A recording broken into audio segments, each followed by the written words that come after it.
మనకి సైన్యాధిపతి చంద్రుడు కావటం, మూడోది సైన్యాధిపతి చంద్రుడు కావటం వల్ల, సైన్యాధిపతి వల్ల మనకి యుద్ధాల్లో యుద్ధ వాతావరణం ఉన్నప్పటికీ యుద్ధాల్లో చర్చలు, ఐక్యరాజ్యసమితి చర్చలు, ఇట్లాంటి చర్చలు సమావేశాలతో చాలా వరకు సమసిపోతూ ఉంటాయి.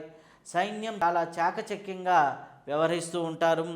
అలాగే ఆహార ధాన్యాల ఉత్పత్తి పెరుగుతుంది, నిల్వలు సమృద్ధిగా ఉంటాయి, వర్షపాతం సస్యశ్యామలంగా ఉంటుంది, పశువులకి క్షీర సమృద్ధి బాగుంటుంది, అంటే పాల ఉత్పత్తి కూడా బాగుంటుంది.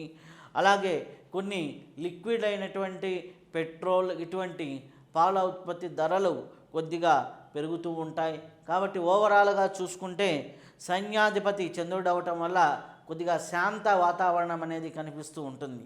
రాజకీయ నాయకులు కూడా ప్రజలకి నచ్చే విధంగా పరిపాలన చేస్తూ ఉంటారు.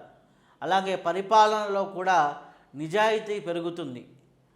అంటే ఎట్లా అంటే ఇంతకు ముందర ఏమి చేసినా చెల్లిపోతుంది అనే స్థితి నుంచి మనకి ప్రజలకి కరెక్ట్గా మనం చేస్తేనే మనకి పదవులు ఉంటాయి అనే దృష్టికోణం మారుతూ ఉంటుంది.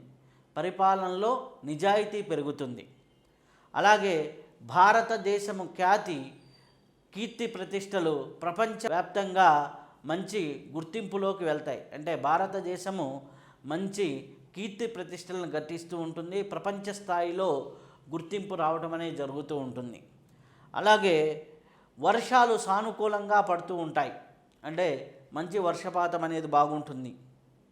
అలాగే ప్రకృతి వైపరీత్యాలు అనేది చాలా తక్కువగా కనిపిస్తూ ఉన్నాయి. కొన్ని ధరలైతే పెరుగుదల కనిపిస్తుంది. బంగారం, వెండి, గోధుమలు, బియ్యము, పాలు, పంచదార, శనగలు, వేరుశనగ, వస్త్రాలు, ఇవన్నీ కూడా కొద్దిగా హెచ్చు తగ్గులు అనేవి కనిపిస్తూ ఉంటాయి.